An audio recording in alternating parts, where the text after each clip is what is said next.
Assalamualaikum warahmatullahi wabarakatuh. Selamat pagi kepada seluruh teman-teman media. Kami bersama dengan Menpan RB, Pak Azwar Anas, akan menyampaikan mengenai pembayaran tunjangan hari raya bagi aparatur negara dan pensiunan. Seperti diketahui bahwa pemerintah terus mendukung dan mengelola momentum pemulihan ekonomi pasca pandemi dengan menggunakan instrumen fiskal secara ekspansif, terarah, dan terukur. Ini penting karena pada saat yang sama, kondisi dunia yang masih sangat tidak pasti membutuhkan kemampuan kita menjaga momentum ekonomi Indonesia. Pemerintah berupaya terus mengendalikan inflasi dengan juga menjaga dari sisi daya beli masyarakat. Baik itu melalui kebijakan perlindungan sosial, yang dalam hal ini juga dilakukan penambahan untuk benefit atau manfaat masyarakat dengan memberikan bantuan tambahan sembako dan juga tambahan makanan. Kita juga terus meningkatkan konsumsi masyarakat melalui berbagai kebijakan yang dalam hal ini dapat mendukung daya beli masyarakat. Perlindungan sosial untuk tahun 2023 dialokasikan 476 triliun. Ini tujuannya adalah untuk melindungi 10 juta keluarga penerima manfaat yang termasuk di dalam program Keluarga Harapan atau PKH, di mana anggaran yang kita sediakan 28,7 triliun.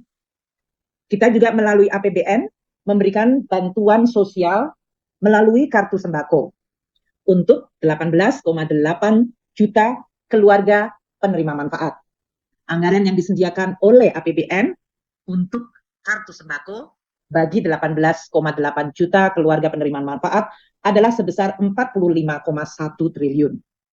Di sisi lain, pemerintah juga membantu keluarga miskin dan rentan, UMKM, petani, dan seluruh masyarakat secara umum melalui subsidi energi dan juga subsidi non-energi seperti pupuk, kredit usaha rakyat, dan juga sektor-sektor transportasi. Besaran anggaran pendapatan belanja atau APBN di dalam memberikan bantuan kepada masyarakat dalam bentuk subsidi-subsidi tersebut, baik itu subsidi BBM, listrik, subsidi pupuk, kredit usaha rakyat, dan berbagai subsidi untuk tarif angkutan mencapai 290,6 triliun. Pemerintah juga membantu keluarga tidak mampu 96,8 juta untuk dapat memperoleh akses kesehatan melalui bantuan iuran jaminan kesehatan nasional. Biaya yang dikeluarkan adalah 46,5 triliun rupiah. Di sisi lain, bagi keluarga yang tidak mampu, maka putra-putrinya mendapatkan bantuan untuk pendidikan dalam bentuk program Indonesia Pintar. 20,1 juta siswa dari keluarga tidak mampu mendapatkan bantuan program Indonesia Pintar yang anggarannya disediakan 9,7 triliun rupiah. Bagi mahasiswa yang tidak mampu, mereka pun diberikan beasiswa bidik misi atau kartu Indonesia Pintar Kuliah yang saat ini lebih dari 994.000 mahasiswa yang mendapatkan beasiswa bidik misi dan kartu Indonesia Pintar Kuliah yang anggaran di dalam APBN disediakan 12,8 triliun. Inilah berbagai langkah yang dilakukan pemerintah melalui instrumen APBN yang langsung dapat dinikmati manfaatnya oleh masyarakat, terutama kelompok yang kurang mampu. Keberpihakan dari pemerintah juga ditunjukkan melalui berbagai policy yang lain. Selain itu, menjaga inflasi agar tidak mengerus daya beli juga dilakukan.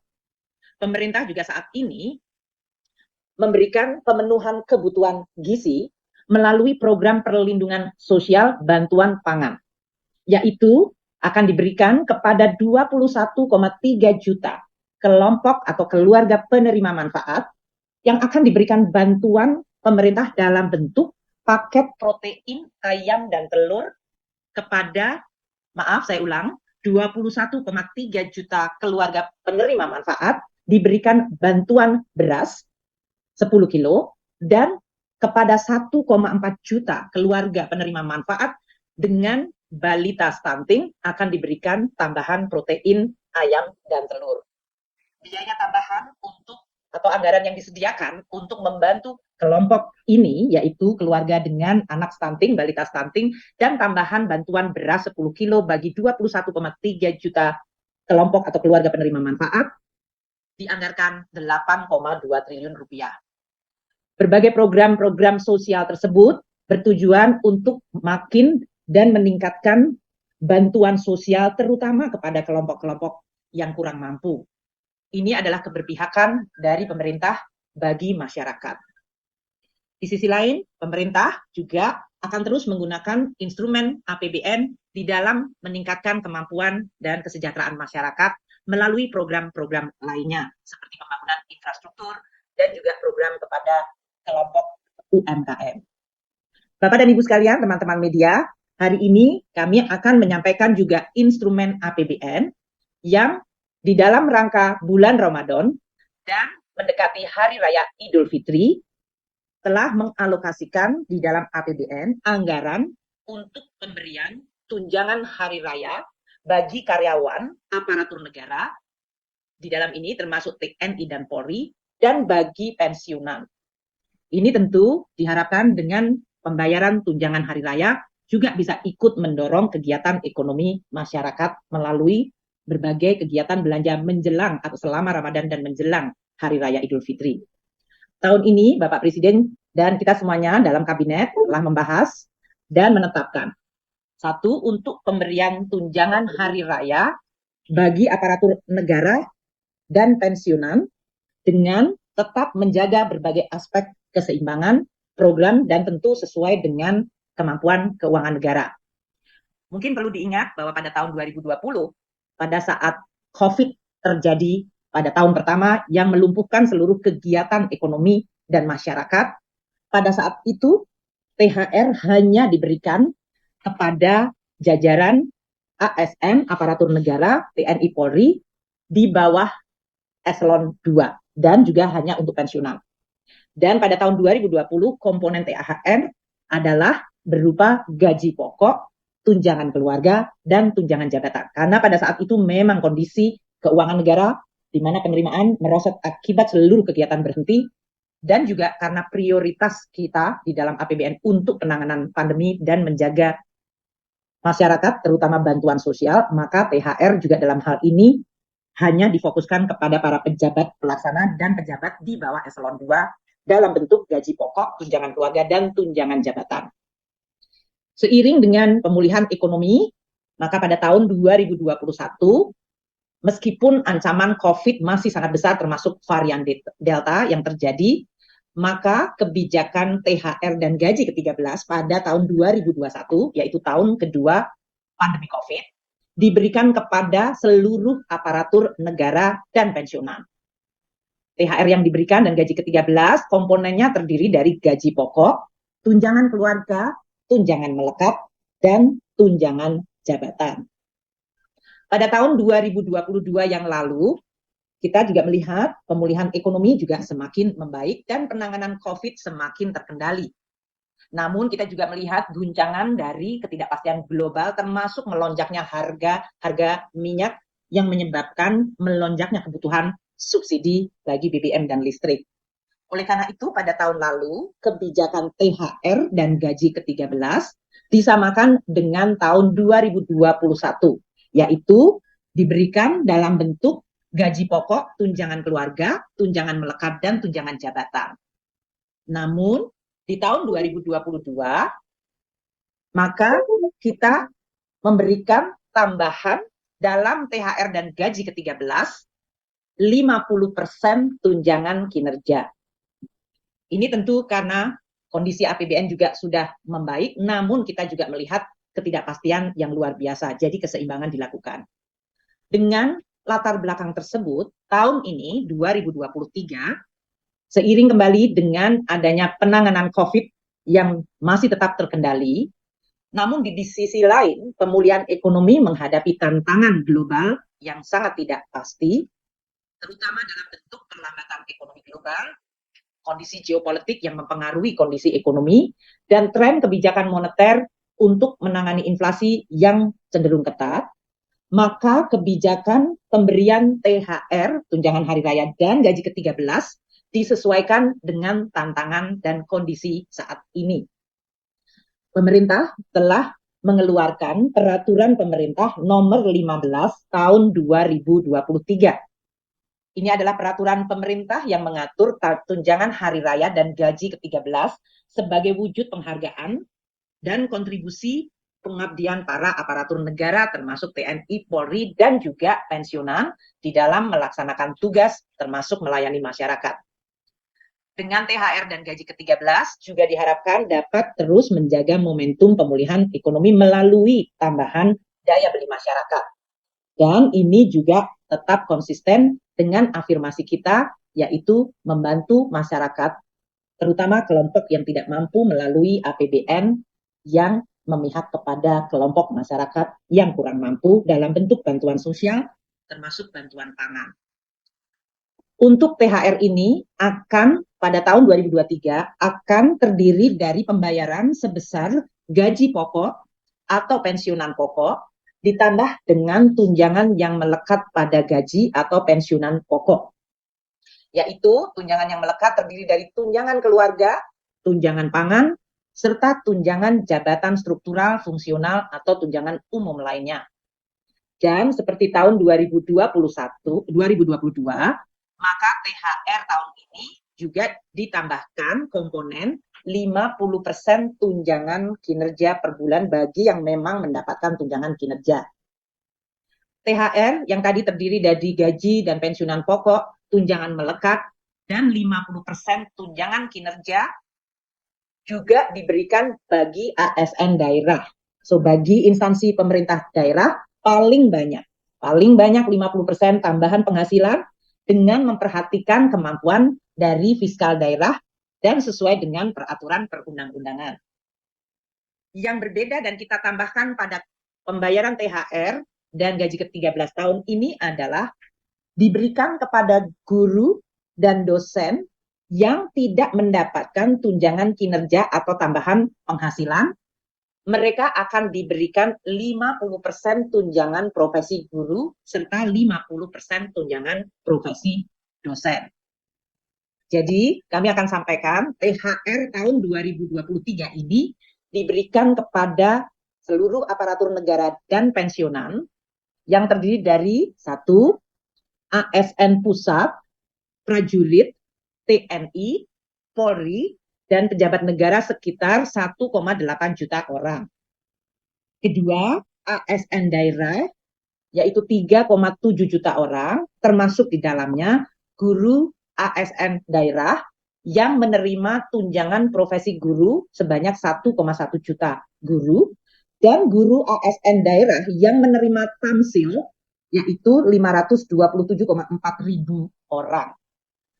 Yang ketiga, penerima THR tahun ini adalah para pensiunan dan penerima pensiun yang berjumlah 2,9 juta pensiunan. Alokasi anggaran untuk tunjangan hari raya ada di dalam APBN tahun anggaran 2023, yaitu 1. Di dalam anggaran kementerian dan lembaga telah dialokasikan 11,7 triliun untuk pembayaran THR ini bagi ASN pusat, prajurit TNI, Polri, dan pejabat negara. Yang kedua, alokasi melalui dana alokasi umum, yaitu sekitar 17,4 triliun rupiah bagi ASN daerah, yaitu PNS daerah dan P3K, dan dapat untuk pemerintah daerah dapat menambahkan dari masing-masing APBD tahun 2023 sesuai kemampuan APBD masing-masing pemerintah daerah. Ketiga, sumber dari pembayaran THR adalah pos dari bendahara umum negara sebesar 9,8 triliun untuk para pensiunan dan penerima pensiunan untuk menerima THR. Untuk pencairan THR ini akan dimulai pada H-10 dari Hari Raya Idul Fitri. Ini kira-kira tanggal 4 April sudah mulai dicairkan. Kementerian dan lembaga dapat segera mengajukan surat perintah membayar ke Kantor Pelayanan Perbendaharaan Negara KPPN mulai H-10 dan menyesuaikan dari penetapan cuti yang telah diumumkan oleh pemerintah mengenai cuti bersama dari hari raya. THR dapat dicairkan oleh KPPN sesuai mekanisme yang berlaku. Kementerian Dalam Negeri akan menginstruksikan kepada seluruh pemerintah daerah di dalam menyelesaikan penyusunan peraturan kepala daerah atau perkada mengenai pembayaran THR dan gaji ke-13 dalam minggu ini. Dengan demikian, dapat dipastikan agar pembayaran THR untuk ASN daerah dapat juga dimulai pada H-10 bagi pegawai-pegawai pemerintah daerah. Karena tahun ini ada komponen baru di dalam THR dan gaji ke-13, yaitu terutama bagi guru-guru ASN daerah yang tidak menerima tukin daerah atau tunjangan profesi TPP, di mana tahun ini mereka mendapatkan 50% TBG atau tunjangan profesi guru atau tamsil sebagai THR mereka. Ini pertama kali dilakukan. Maka pemerintah pusat akan memberikan tambahan transfer kepada seluruh pemerintah daerah. Diperkirakan total untuk 50% TPG tamsil sebagai THR guru-guru ASN daerah yang tidak menerima tukinda dan TPP, anggarannya mencapai 2,1 triliun. Kami akan segera bekerja sama dengan seluruh pemerintah daerah agar mereka tetap bisa membayarkan THR gaji ke-13 bagi guru-guru ASN daerah yang tidak menerima tukinda dan TPP ini dalam bentuk transfer tambahan. Kita minta agar supaya mereka bisa merayakan Idul Fitri, pemerintah daerah bisa menggunakan space APBD-nya membayarkan, namun kita juga akan segera melakukan koordinasi agar transfer tambahan dari pemerintah pusat untuk THR dan gaji ke-13 bagi para guru ASN daerah yang tidak menerima tukinda dan TPP yang selama ini tidak pernah mendapatkan THR, tahun ini akan mendapatkan THR dalam bentuk 50% TPG atau tamsil. Seperti yang terjadi pada tahun sebelumnya, apabila THR ternyata belum dapat dibayarkan karena sesuatu hal sebelum Hari Raya Idul Fitri, tidak berarti THR-nya kemudian hangus. THR tetap dapat dibayarkan sesudah Hari Raya Idul Fitri. Namun kami akan terus menghimbau bekerja sama dan bekerja bersama seluruh kementerian, lembaga, dan pemerintah daerah agar diupayakan THR bisa diterima sebelum Hari Raya Idul Fitri. Kami mengucapkan terima kasih kepada seluruh jajaran aparatur negara, TNI, dan Polri yang terus bekerja terutama di dalam melayani masyarakat. Dan pada saat menjelang Lebaran juga tetap bekerja secara penuh. Untuk pengaturan THR ini di dalam PP 15 2023 yang baru diterbitkan juga mengatur mengenai pembayaran gaji ke-13 untuk membantu keluarga-keluarga terutama pada saat tahun ajaran baru, yaitu membantu untuk belanja-belanja pendidikan bagi putra-putri keluarga ASN. Gaji ke-13 akan dibayarkan mulai bulan Juni 2023, di mana gaji ke-13 komponennya sama dengan THR tahun ini. Untuk pengaturan pelaksanaan teknis dari tunjangan hari raya maupun gaji ke-13 ini akan segera diatur dengan peraturan Menteri Keuangan, karena keseluruhan dari PP masih membutuhkan aturan peraturan Menteri Keuangan untuk bisa melaksanakan amanat PP 15 2023. Peraturan Menteri Keuangan adalah untuk THR dan gaji ke-13 yang sumbernya berasal dari anggaran pendapatan belanja negara untuk pemerintah pusat. Sedangkan untuk APBD, pemerintah daerah perlu mengeluarkan peraturan kepala daerah untuk bisa menjalankan PP nomor 15 2023 mengenai THR dan gaji ke-13. Dengan kebijakan dan pembayaran THR dan gaji ke-13 ini, tentu diharapkan perekonomian akan terus momentumnya berjalan, masyarakat bisa merayakan hari raya, dan tentu kita tetap menjaga protokol kesehatan, serta kita berharap keseluruhan kondisi masyarakat akan terus membaik. Demikian dari saya, Menteri Keuangan. Selanjutnya, Bapak Menpan RB, Pak Aswar Anas, akan menyampaikan mengenai aspek pelaksanaan teknis bagi seluruh aparatur sipil negara. Silakan Pak Anas. Baik, terima kasih Ibu Menteri Keuangan, teman-teman media di seluruh Indonesia yang hari ini bersama dengan Ibu Menteri dan kami. Assalamualaikum warahmatullahi wabarakatuh, Om Swastiastu, Namo Buddhaya, Salam Kebajikan.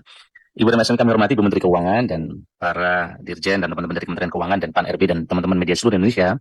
Memang hari ini Bapak Presiden meminta supaya kami bersama Menteri Keuangan ini mengumumkan lebih cepat terkait dengan THR dan gaji 13. Pertama, kami ingin berterima kasih kepada seluruh aparatur negara yang telah, sedang, dan ke depan akan terus berkontribusi memberikan pelayanan publik terbaik telah banyak inovasi dan kerja keras bersama yang digerakkan oleh seluruh aparatur pemerintah untuk melayani masyarakat, untuk membawa Indonesia tetap bisa tumbuh di tengah berbagai tantangan yang ada. Bukti nyata kontribusi aparat pemerintah, seperti sampaikan Bu Menteri tadi, tampak nyata lewat kerja keras dan gotong royong dalam penanganan COVID-19. ASN, TNI Polri, dan seluruh elemen masyarakat bersama-sama menjadikan pandemi terkendali dan penanganan pandemi Indonesia termasuk salah satu yang terbaik di dunia. Nah, pemberian THR ini merupakan penghargaan pemerintah terhadap kontribusi seluruh aparatur pemerintah dengan harapan ke depan semuanya bisa meningkatkan kinerja, memperbaiki pelayanan publik, dan terus berinovasi. Kementerian Pan-RB juga telah menerapkan skema reformasi birokrasi tematik agar seluruh kekuatan birokrasi fokus pada penyelesaian masalah warga, terutama pada 5 tema utama, yaitu penurunan kemiskinan, peningkatan investasi, penguatan digitalisasi, pelayanan publik, termasuk sistem pemerintah berbasis elektronik atau SPBE, penguatan produk dalam negeri, dan pengendalian inflasi. Indikator-indikator itulah yang ke depan menjadi fokus penilaian reformasi birokrasi sehingga kinerja aparatur negara semakin berdampak ke masyarakat sesuai dengan arahan Bapak Presiden. Sesuai yang disampaikan Bu Menkyu, pemberian THR ini juga sekaligus upaya pemerintah untuk terus menggerakkan ekonomi masyarakat melalui THR kepada aparatur negara yang nantinya pasti juga dibelanjakan untuk berbagai kebutuhan yang relevan dalam upaya menambah perputaran uang di masyarakat sehingga THR untuk para aparatur negara menjadi instrumen fiskal yang turut memperkuat fondasi pemulihan ekonomi kita. Pemberian THR ini didasarkan pada peraturan pemerintah nomor 15 tahun 2023 tentang pemberian tunjangan hari raya dan gaji ke-13 bagi aparatur negara, pensiunan, penerima pensiun, dan penerima tunjangan tahun 2023 yang menyatakan bahwa tunjangan hari raya dan gaji ke-13 diberikan kepada aparatur sipil negara atau ASN, TNI, Polri, pensiunan, penerima pensiun, dan penerima tunjangan tahun 2023. Penyusunan peraturan pemerintah PP ini dimulai dengan usulan Menpan RB kepada Ibu Menteri Keuangan terkait dengan komponen-komponen THR dan gaji ke-13. Kemudian Ibu Menteri Keuangan memberikan persetujuan prinsip yang dijadikan materi muatan PP tersebut. Tentunya penyusunan PP ini telah melibatkan instansi pemerintah terkait dengan ketentuan peraturan perundang-undangan. Di samping aparatur negara, THR dan gaji ke-13 ini diberikan juga kepada pensiunan, penerima pensiun untuk pegawai ASN, prajurit TNI, dan anggota Polri diberikan komponen tunjangan kinerja sebesar 50% untuk yang memiliki tunjangan kinerja. Pemberian THR dan gaji ke-13 dilakukan dengan memperhatikan tertib administrasi dan menjaga akuntabilitas, dilaksanakan secara profesional, bersih dari korupsi, tidak ada konflik kepentingan, menerapkan prinsip kehati-hatian, sejalan dengan tata kelola pemerintah yang baik, serta berpedoman pada ketentuan peraturan perundang-undangan. Terkait dengan berbagai hal, tadi Ibu Menteri Keuangan telah menjelaskan dengan rinci, sangat jelas dan sangat baik. Oleh karena itu, kami kira cukup dari kami, Bu Menteri, dan kepada seluruh ASN, mari kita tingkatkan kinerja kita, kepada teman-teman di seluruh Indonesia, teman-teman di pemerintah daerah, untuk bersama-sama terus menggerakkan agar reformasi birokrasi berdampak, sebagaimana arahan Pak Presiden, segera bisa dirasakan oleh rakyat. Terima kasih dari kami, kurang lebihnya saya mohon maaf. Selamat pagi, Assalamualaikum warahmatullahi wabarakatuh.